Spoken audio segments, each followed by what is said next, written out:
Bonjour Benoît. Bonne nouvelle aux États-Unis. Oui, il était temps d'avoir des bonnes nouvelles aux États-Unis. Et la bonne nouvelle, c'est que hier, les sénateurs se sont entendus sur un accord de principe pour mettre fin à la paralysie du gouvernement. En fait, il y a 8 sénateurs démocrates qui se sont désolidarisés du camp donc des démocrates et qui ont décidé de voter avec les républicains.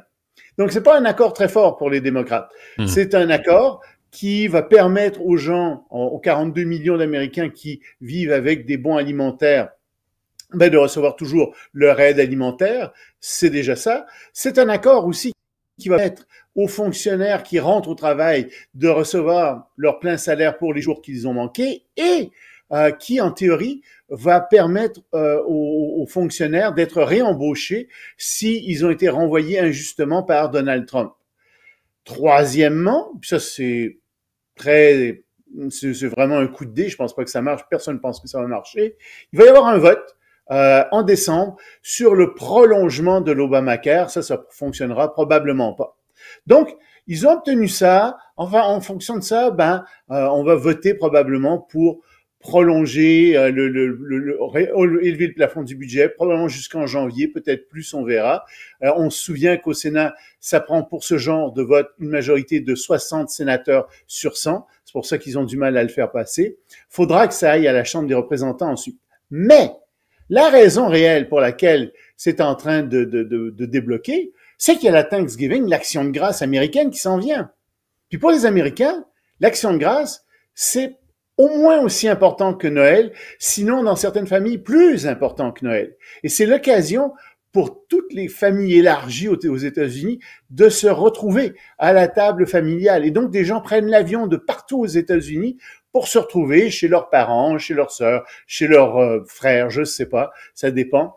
Hmm. Et tu vois, avec justement les aiguilleurs aériens qui faisaient, qui rentraient pas au travail, tout simplement, il y avait de moins en moins d'avions et il y avait vraiment un risque de paralysie de Ouais. presque tout le transport aérien aux États-Unis. Et ça aurait fait une extrêmement mauvaise publicité, surtout aux républicains, mais aussi aux démocrates. Il y a un risque d'accident, là. On a vu quelques Ben oui. accidents survenir parce qu'il y a eu des problèmes, disons, techniques chez les contrôleurs aériens. Ça, c'est pas rassurant. Non, à Atlanta, c'était quoi? Je pense qu'il y avait 14 contrôleurs, puis il y en a 2 qui sont rentrés, tu sais. Tu te Ouais. sens en sécurité en sachant ça dans l'avion.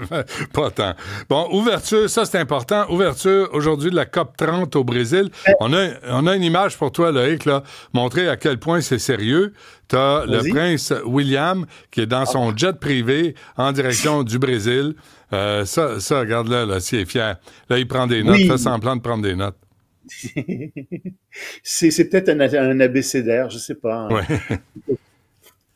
Ah, c'est méchant ce que je viens de dire. Non, mais sur le fond, tu as raison. Il y a 50 000 personnes qui sont attendues à Belém, au Brésil. 50 000 personnes qui vont toutes prendre l'avion, ou à peu près. Puis, tu dis, mais 50 000, de quoi voulez-vous décider en 10 jours à 50 000? Ouais. Expliquez-moi ça. Ouais. Expliquez-moi en quoi c'est bon pour le climat que 50 000 personnes se réunissent. Par contre, ce que je peux te dire, c'est qu'il y a beaucoup d'argent là-dedans. Il y a beaucoup, beaucoup d'argent qui est dépensé là-dedans. Et les pays industrialisés donnent beaucoup d'argent aux pays en voie de développement. 300 milliards de dollars sur 10 ans, sur les 10 prochaines années. Mais ils en veulent encore plus. Ils en veulent 4 fois plus.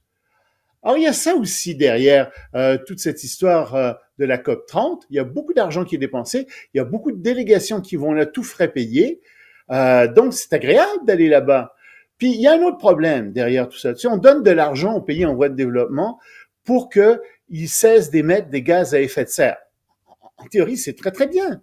Le problème, c'est que ces pays sont des pays très corrompus. Puis, il n'est pas du tout certain Hmm. que la majorité de l'argent, mettons-le comme ça, va se rendre sur le terrain pour justement régler ces problèmes de pollution. Au contraire. Puis ça, là, on veut pas en parler, c'est un sujet tabou. On fait comme si ces pays-là étaient tous des pays où les dirigeants étaient extrêmement honnêtes. Non, c'est pas ça qui se passe. C'est pas du tout ça qui se passe. Mais ça, on n'en parle pas. Alors, on va parler de quoi? Ben, on va parler des accords de Paris. On va dire que c'est bien effrayant qu'on a dépassé en 2024 la cible de 1,5%, que ça a été l'année la plus chaude jamais enregistrée, qu'à ce rythme-là, on s'en va à 2,5 degrés de réchauffement d'ici 2100. C'est tout vrai, tout ça. Puis on va dire, c'est bien effrayant. Les pays veulent rien faire. Enfin, certains pays veulent rien faire, notamment Donald Trump, qui dit que toute cette histoire-là, ben, en fait, c'est un vaste canular. C'est sûr que ça aide pas. Alors, mais tu as vu ce qu'on dit aussi, là? Je sais pas si c'est vrai. J'ai pas eu le temps de vérifier, mais on dit qu'on a rasé des kilomètres d'arbres dans la forêt amazonienne pour avoir accès, pour s'assurer de la circulation libre au Brésil. Benoît. Ouais, j'ai pas vu ça, c'est possible. Je sais pas si c'est une vraie nouvelle.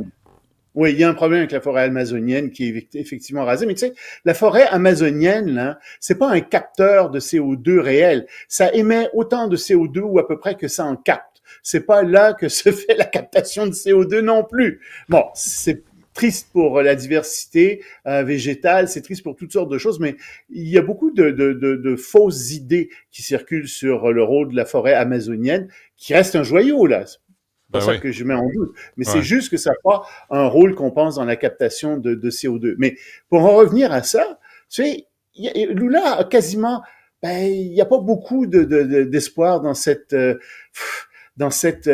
COP 30 d'arriver à des résultats. Donc, on pense qu'il y aura pas de déclaration commune, impossible. Il y a quelques pays qui vont se regrouper, qui vont dire, ben, nous, on va donner l'exemple, puis on va faire ceci ou on va faire cela. Oui, d'accord, c'est bien.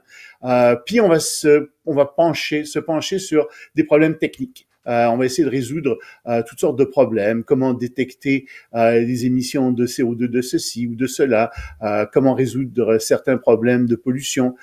Ça servira pas à rien. Mais est-ce qu'il fallait déplacer 50 000 personnes pour ça? Je pense pas. Je pense que il y a quelque chose qui fonctionne plus avec les COP. Ouais. C'est quoi? Qu'est-ce qu'il y a, Cybèle? Qu'est-ce que Ah oui, l'association climato-réaliste. La construction de cette route en plein milieu de l'Amazonie n'a pas été lancée spécialement pour la COP 30. C'est un vieux projet qui remonte à 2020. Mais c'est quand même, on ne gêne pas de raser la forêt pour faire une autoroute. T'sais, si on reçoit tous les bons à travers le monde pour parler d'environnement, puis on n'est pas capable de préserver la forêt amazonienne. Mais c'est là qu'il y a du spectacle, tu sais. Puis le Brésil n'est pas réputé non plus comme étant un pays particulièrement honnête. Il y a beaucoup de corruption aussi au Brésil. Ouais. Tu sais, il y a malheureusement, il y a une affaire de business derrière ça, puis de business corrompu, qui, je pense, est condamnable. En tout cas, qu'on devrait à tout le moins surveiller de très près quand on donne de l'argent à travers la COP 30. Très bien. On se laisse là-dessus. Les autres sujets demain avec Loïc Tassé. Ça marche. Salut.